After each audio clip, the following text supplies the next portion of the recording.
Texans fans, ain't it sweet? Ain't it sweet coming off a victory this past Sunday against the Jacksonville Jaguars? And yes, we are the Jaguars, daddy. They know it. Everybody knows it. We're getting to a little new segment, Horns Up, Horns Down. I'm going to tell you who I thought played very well this past Sunday and who needs to improve this next week. But before we start, got to show some love to J.J. Watt joining the Texans Ring of Honor. I mean, long past overdue. J.J. Watt, he is arguably the best Texan to ever don the jersey, number 99. I don't think anybody should be allowed to wear the 99 ever again after what he did for this organization. And, I mean, there's more than 5. But just to start off today's show, I wanted to just go a little stroll down memory lane. Just a little J.J. Watt memory lane for me and give my 5 top moments. Let me know your top moment down in the comments section right now. But here are my top 5 moments with J.J. Watt and the Houston Texans. First up, the interception TD on E.J. Emanuel. Going for the screen pass, going up against the Buffalo Bills, and J.J. Watt just popped it out, just sprinted the whole way down, and then gave that, it was electric down at NRG. My next one, Thanksgiving against the Lions, a 3-sack game on Thanksgiving. I mean, he was eating. He was eating during the game, and then he was eating afterwards some turducken. J.J. Watt, another masterclass game by number 99.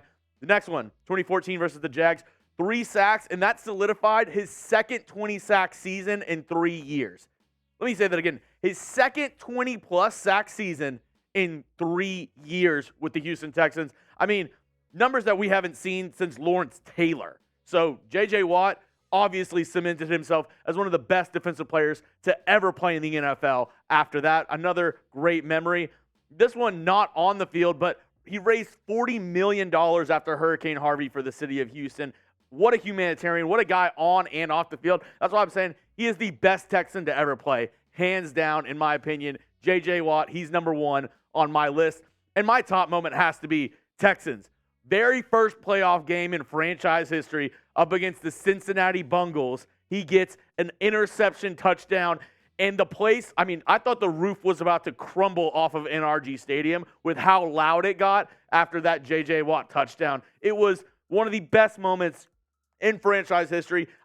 You couldn't have written it better in a movie. First playoff game in franchise history, home game. J.J. Watt scores a touchdown to really seal the deal in that game.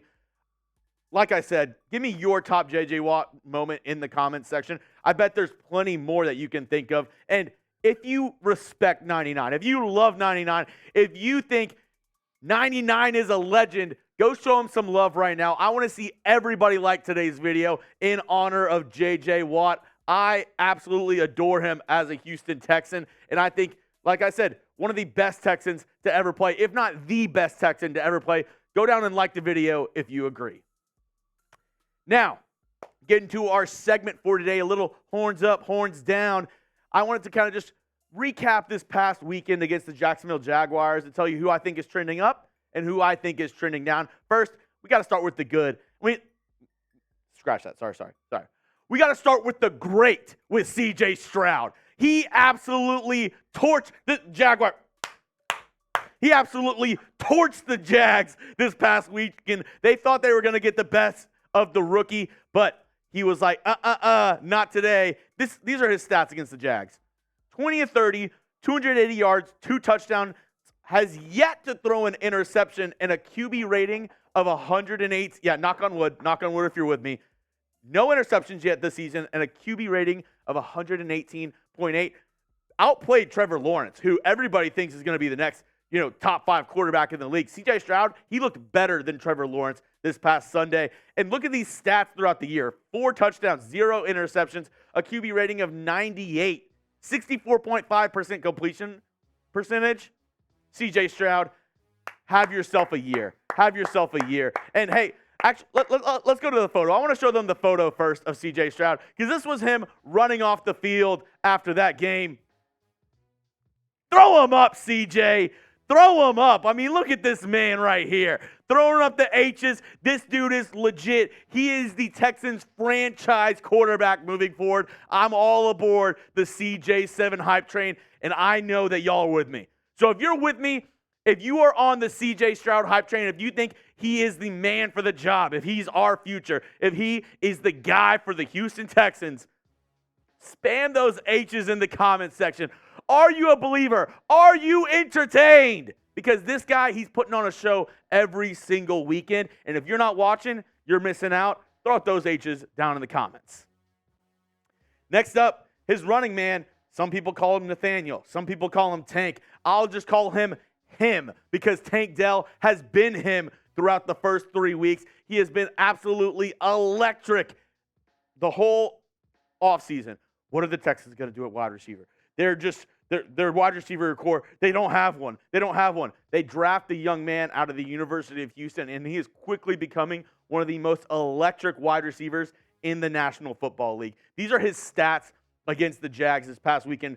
5 receptions, 145 yards, and a touchdown. If you don't have him on your fantasy football team, go to your waiver wire today, and you better pick this man up or you're going to regret it. Number 3 is quickly becoming one of the most exciting players in the NFL. I mean, he had me jumping out of my seat. This past weekend, we had a Texans watch party. I was going nuts for Tank Dell because he was making play after play. He was looking great and torching this Jags secondary. I mean, number 3, has a lot to improve, but I'm saying this right now. By the end of the year, him and CJ Stroud, that connection, it's going to be something special. And another rookie. We'll go rookie. Nick Caserio. My cap's off to you because this draft class, they are showing out this year. And Will Anderson, maybe he didn't get after the quarterback as much as we would have thought. Maybe he didn't get the sacks that we would have thought.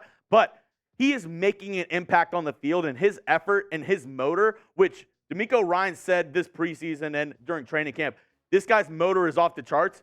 Look at this. Look at this full extension for the blocked field goal this past game. That set up the Texans for a touchdown. This was a huge point in the game, a huge turning point. And Will Anderson, he is doing everything he can to make this Texans team better, and I absolutely love that. He is going to be a cornerstone of this team for years to come. I mean, look at this. The full extension for Will Anderson. Like, he swam through the line, was able to get past, and I just love what I'm seeing out of the rookie out of Alabama. He is absolutely showing out, and I really think Will Anderson, if you haven't watched him, if you're not watching Texas football, you're missing out because these young players, these rookies, are so fun to watch. Will Anderson, CJ Stroud, Tank Dell, and that's another reason why you got to subscribe is because I'm breaking down the latest Texans news and rumors. I know the past 2 years, the Texans have not been respected. They've been the bottom dwellers of the NFL, but that's all about to change. Get on the hype train before it leaves the stations. Choo-choo! And subscribe to Texans Today because I'm telling you now, you don't want to be late to the party because next year, this next couple of years, Texans, they're going to be legit. Mark my words, they're going to be legit with these young rookies and DeMeco Ryans leading at the helm. You don't want to miss it. Subscribe for the latest Texans news and rumors. More watch parties to come. Go down and hit that sub button today. Blake Cashman next up on Horns Up, Horns Down. Hey, there was a reason why he got a lot of hype in the preseason. Unfortunately, he got injured towards the end of training camp, so we really didn't get to see him the first couple of weeks. But this past week, 6 tackles, 1 fumble recovery, 2 pass breakups, and a diving interception on Trevor Lawrence. Blake Cashman, have yourself a day, young man. And as I'm looking at this Texans linebacker depth chart, you know, Christian Harris, Denzel Perryman is injured, Henry To'oTo'o, some young guys.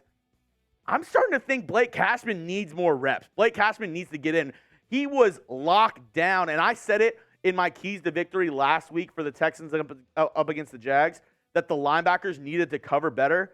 Blake Cashman was outstanding in coverage this past weekend, all over the field, making Trevor Lawrence's day a living hell. I really think Blake Cashman needs to start now. I don't know if he gets in more for Christian Harris, Denzel Perryman, or Henry To'oTo'o. I thought Henry To'oTo'o played well as well, running sideline to sideline. But now this makes me think, like, do we take off Christian Harris more? Do we take off Denzel Perryman more? What do we do?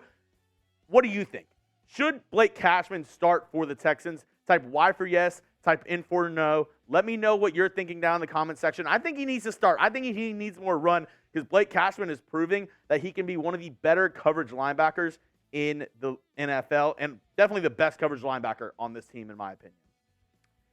Last up, had to show the big boy some love. Andrew Beck, the 85-yard kickoff return. He's fumbling, he's stumbling, he's rumbling, he's bumbling down the sideline, and he scores a touchdown for the Houston Texans. I mean, I was so pumped during this play. I almost broke my headset because you don't see it coming. The ball comes, he fumbles it from the beginning, then he makes two guys miss. Then he makes another guy miss. Another guy miss down the sideline. Andrew Beck, I mean, the whole Texans sideline was going nuts during this play, and we were going nuts on our live Texans watch party here on Texans Today. Andrew Beck, have yourself a day, young man.